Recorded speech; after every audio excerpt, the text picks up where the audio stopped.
What's good, Wagering World? It's your boy Five Star Vegas, broadcasting live as always from Saturday here with my co-host, my guy, the only Sacramento Kings fan that I know. What's good, Spread Astaire? How are you this morning? Oh man, things are heating up. We had NBA Media Day yesterday, and the season's finally getting in full swing. We have some numbers, we have some narratives. The NFL's heating up, and NBA is right around the corner. I couldn't be happier.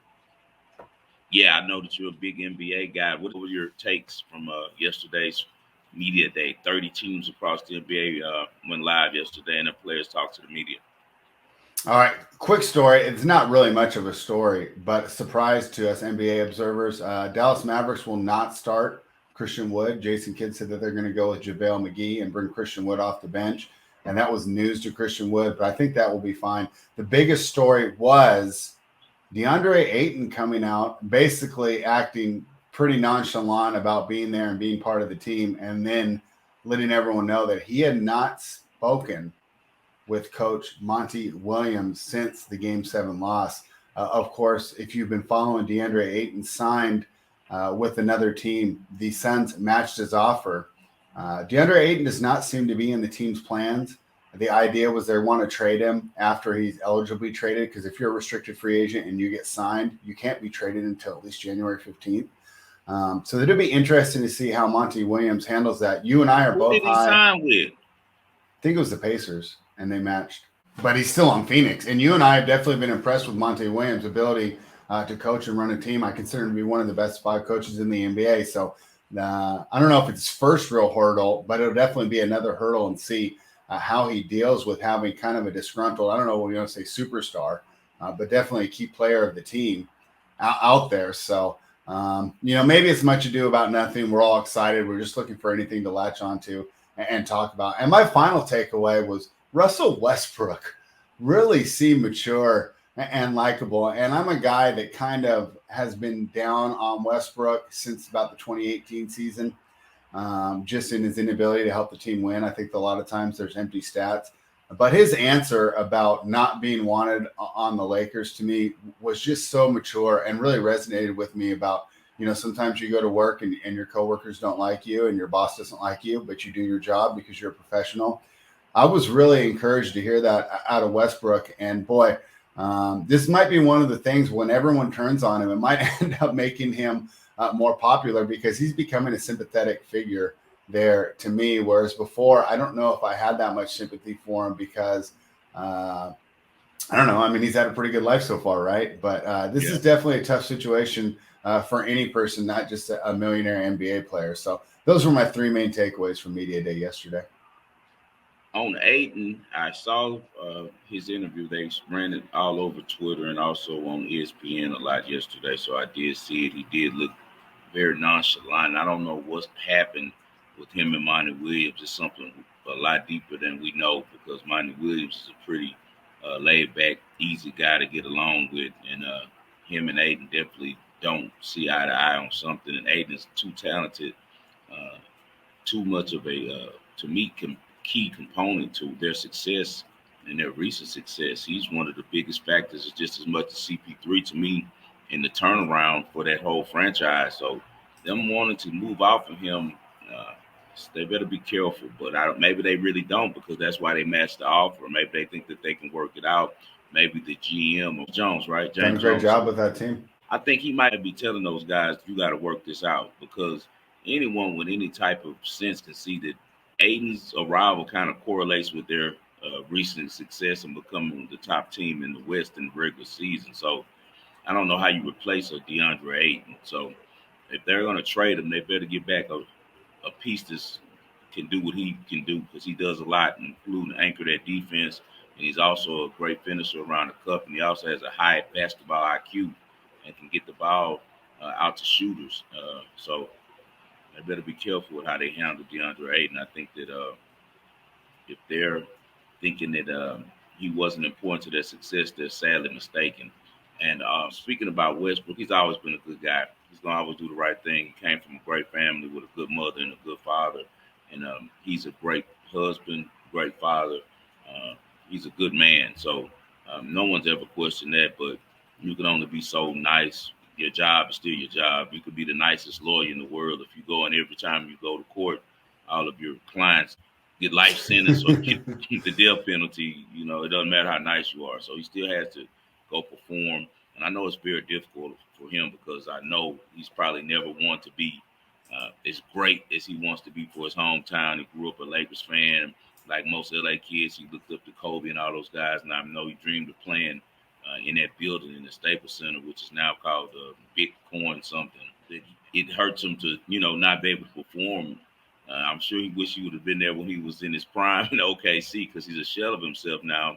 But people expect, the same performances, but he's not the same guy. And he put a lot of mileage on his body with OKC being to do everything to get those triple doubles and win that MVP and things like that. And they're catching a different version of Westbrook. Hopefully, he has the self-awareness to learn how to play winning basketball because that's the key to all this stuff. All right, let's get to the past, present, and future. Interesting situation there in Dallas with Cooper Rush getting the win over Daniel Jones. People rushing to criticize Daniel Jones on Twitter and in the media. I don't know if it's founded. He didn't have any time at all.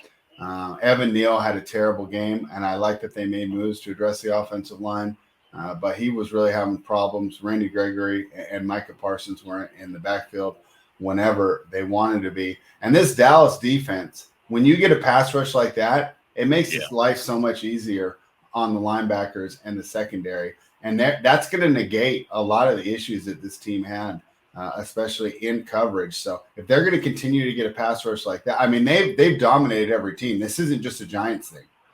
They did the same thing against Cincinnati. And even in their week 1 loss, the pass rush was getting there. Dallas has kind of figured out if you get that front 4 on point, you can kind of get away with having an average back 7. And that's what they've done so far. The Giants hype train, comes to a stop, but you still have to be excited with what Brian Daboll's done with that team. They had a chance. It's weird. They should have challenged. There was one spot that would have overturned. It didn't look like that he got it. I was surprised they didn't challenge there. Maybe the game goes different if that happens, but he still doesn't have a very good roster to work with. If they continue to nail draft picks, and then they'll have to make a decision about that quarterback situation. Daniel Jones is kind of going to be like, I think, in a Justin Fields situation where it's year after year of no success. But what have they really done for him? I mean, the guy's running for his life on every single play, doesn't have the best weapons. Sterling Shepard was knocked out in that game, and I think he's out for the season. Kenny Galladay's been a complete no-show. You don't have much to work with there in New York besides the dump-offs to Saquon Barkley. So a lot to take away from that game, but the Dallas Cowboys have to be excited. We all thought that when Dak Prescott went out that this team would suffer and they were done for the season. They've turned it around. They're 2-1, and you have to be impressed. And it all starts to me with that pass rush. If they're going to get pressure on the opposing quarterback on every single play, they're going to be a tough team to beat. Dan Quinn. Sometimes we forget about what kind of a defensive coordinator he was. And you got to remember, Dan Quinn went to the Super Bowl with the Falcons.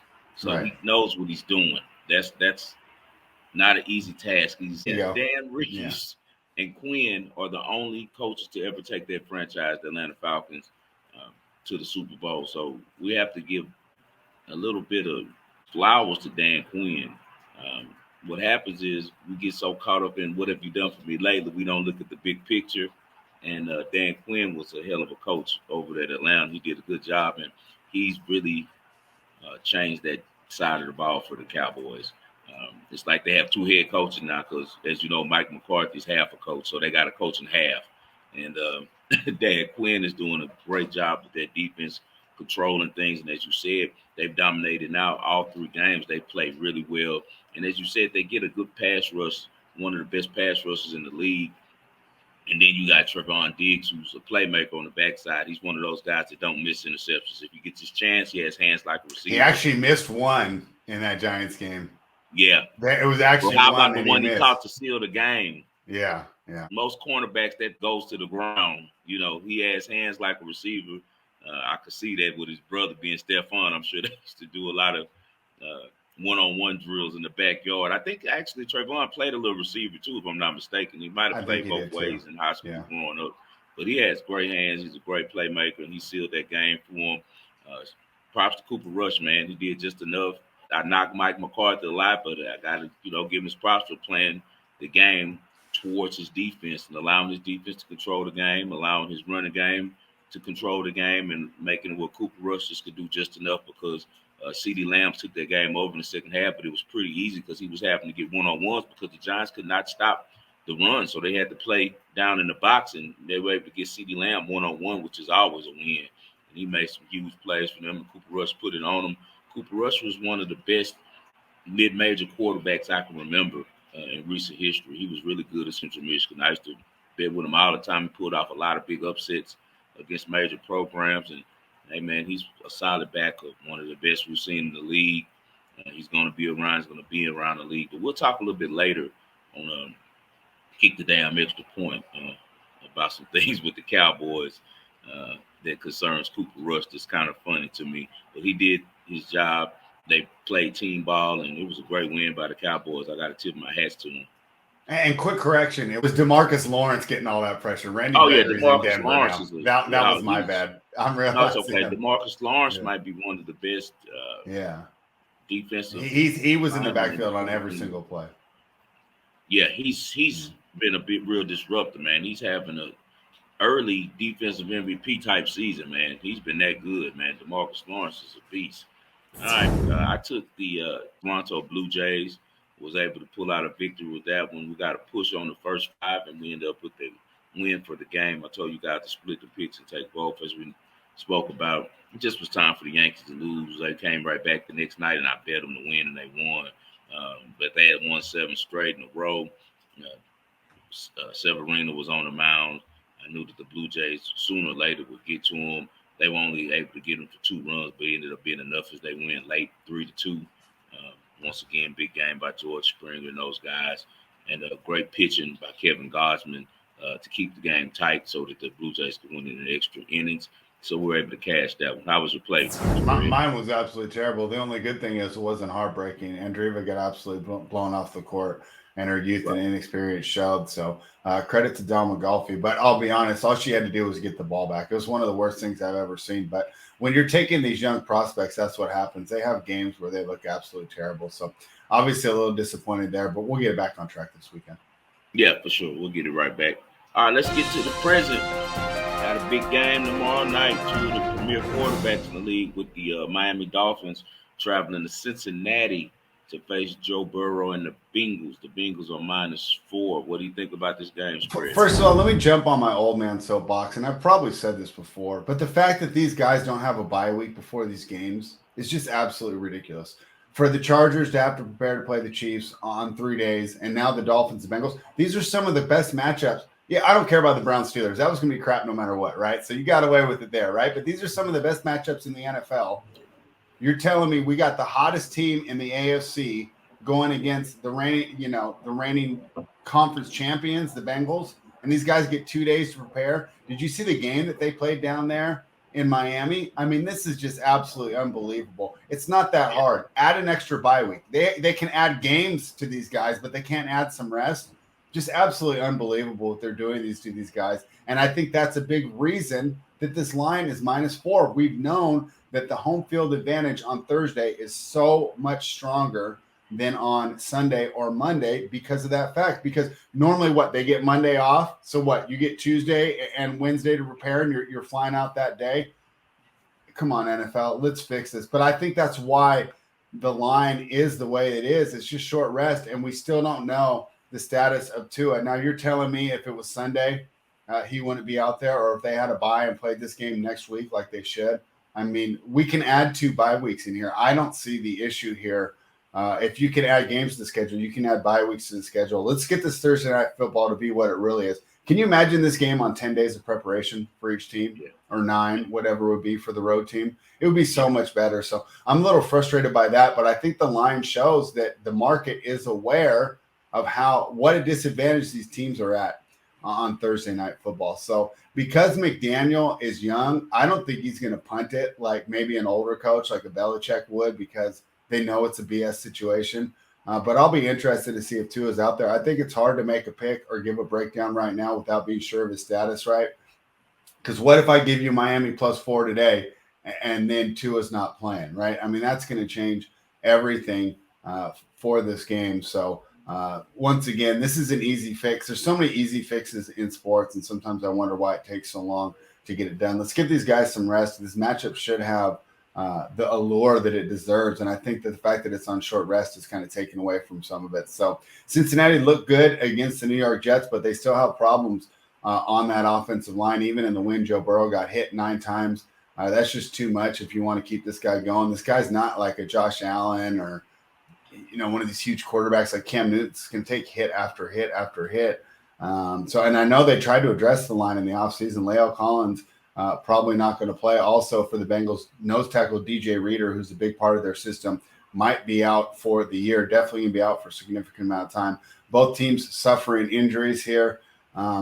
I know we're opposite. If I were to play it now, I'd probably lean the Bengals. I think that Miami is in a huge letdown spot coming off that huge win, and it was a tiring run, right? Even the Dolphins players were having problems with the heat. Now you got to turn around and get there. But unfortunately, I don't think it'll be the highest quality football, and I'm fine staying off it. But you're the opposite of me. Tell them why you like the Dolphins. I just like the Dolphins because besides Tua's going to play. I know there's a lot of stuff going on. For one, the NFL PA's trying to make the NFL investigate how quickly he came back. But he's saying he passed concussion protocol, and he keeps telling people over and over in the press that he doesn't have a head injury. So unless this becomes a political thing and it's other factors involved, he should play. If he plays, then I think the Dolphins win this game, and the reason why is more than just Tua.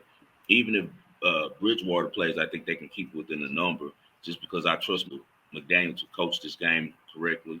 Um, and the correct thing to do against the Bengals is to run the ball, keep the ball out of Burrow's hand, and to put pressure on Burrow, which the Dolphins are very capable of doing both. So I just think that the Dolphins have a better roster. I think that the Bengals are also on uh, the Super Bowl loser hangover. I don't think that their season is going to be as good as people anticipated. We were talking last episode about comparing Kyler Murray to Burrow, and it's no comparison, not because of plays, because of weapons. Burrow has probably the 3 best receivers on the same team together, the best trio, because Tyler Boyd has become the third option. He used to You be can argue that Tua does because I'd say right, but we Tyreek were talking Hill, about Jalen Kyler and Waddle, and Joe, though. me. I We could were be out talking there about as the Kyler and third. Joe. We was But I'm comparing just saying, Kyler I and think Joe. Miami's Yeah. got the best trio now. Anyone that can be the third, and that's still the best.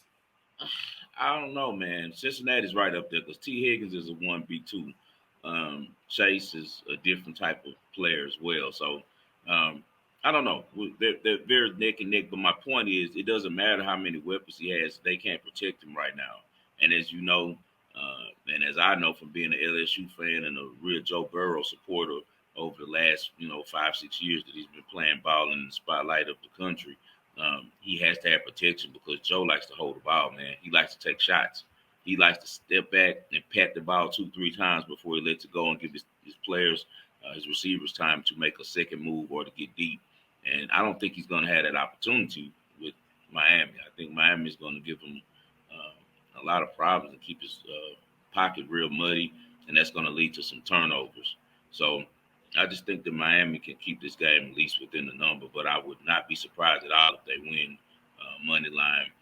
They got a ridiculous record off against the spread, win something now like 8-2, and I think it's just going to get better because they already had a sharp coach last year that just didn't understand offense, and now he's prepared that defense for the next guy who's came in, who's an offensive wizard. It's kind of like the situation when Gruden came in for Tony Dungy. Like now, you don't even have to tell the defense as much because they've already been laced up and disciplined by Brian Flores, where it's the culture now. Now he's just bringing in what they missed, the missing ingredients, and that's being able to put some points on the board. So I like the formula that Miami has right now, and I think it's a winning formula that's going to last all season.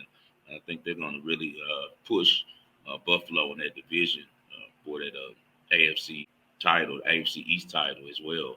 So I like Miami. I like their roster and I like their coaching matched up against the Bengals. I think the Bengals one of these years where they're going to have a down season. I just think they have a Super Bowl hangover. They haven't looked good in any of the games. I mean, the Jets, I don't put any stock into that.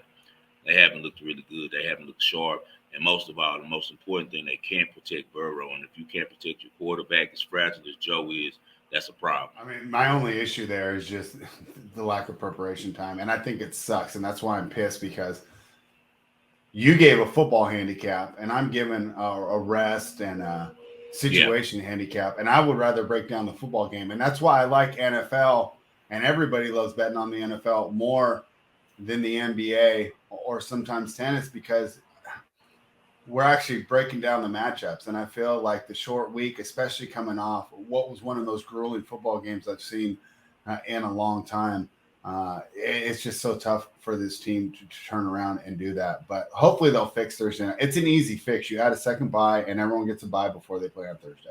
It's not that hard, guys. We can do this. But we'll see how it turns out. I don't want to oppose you. I'm fine staying off this game and just enjoying it. Hopefully it'll be a good one for the fans. But like I said, I think they're shortchanging their fans by not allowing these teams time to prepare. Yeah, I'll be playing the Dolphins +4 early. I'm actually going to give it to my clients to put in right now, because I think that the line's anticipating Tua not playing. And as I said, unless it's some political jumbo mumbo, that I don't see that happening from what he's saying, because he's saying, like, I don't even have a head injury. It's not a big deal, but we'll see. All right, let's get to the future. Let's go to the National Basketball Association.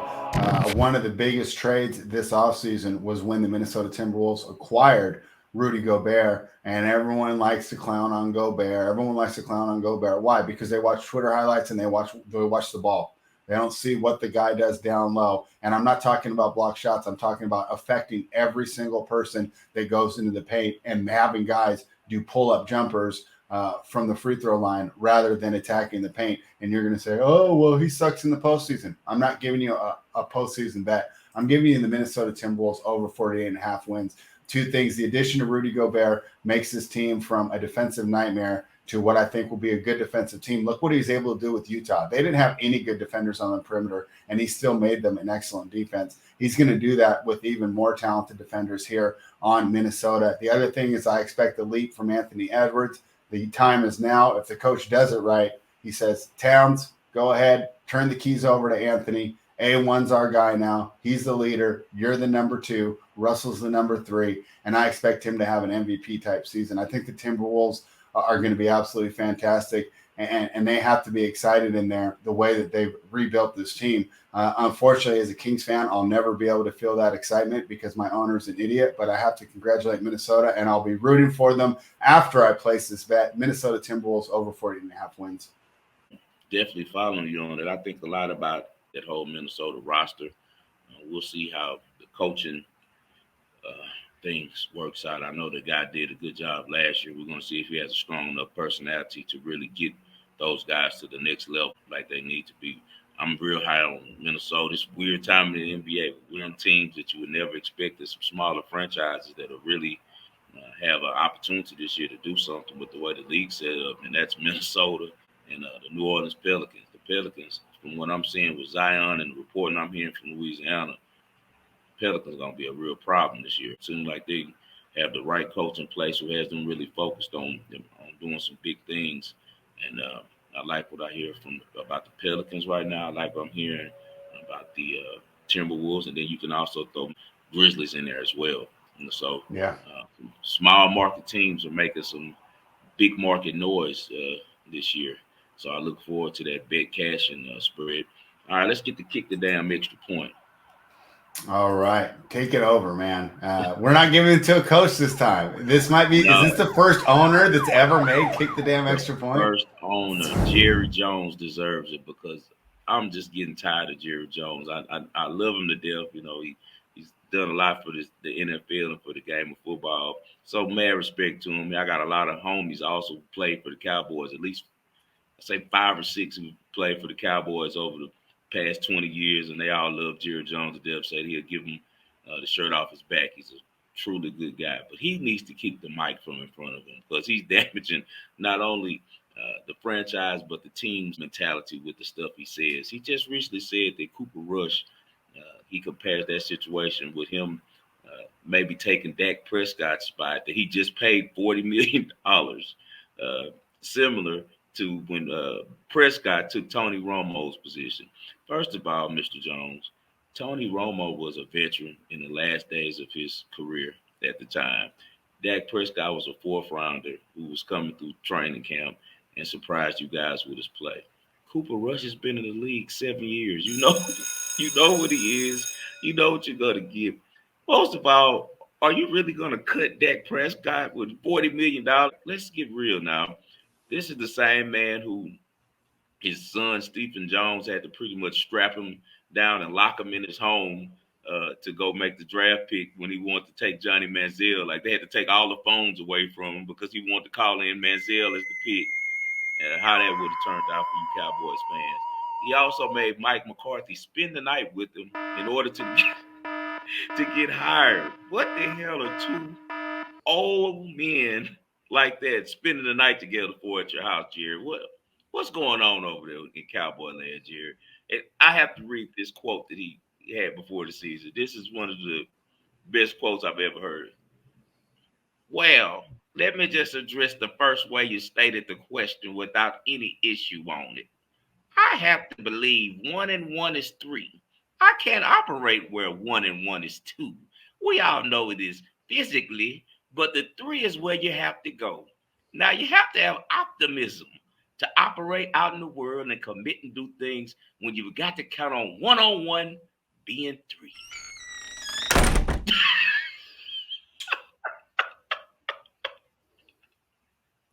Okay, Jerry. 1 plus 1, it can never equal 3, Jerry.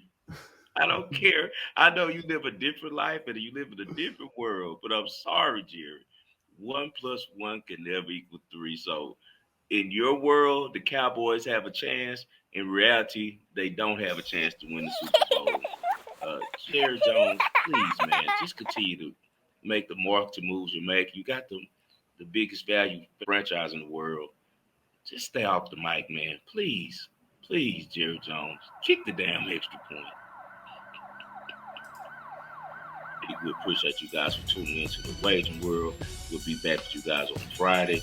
Follow my guy Spread Astaire. Follow me at 5 Star in Vegas. Best of luck to you all tonight.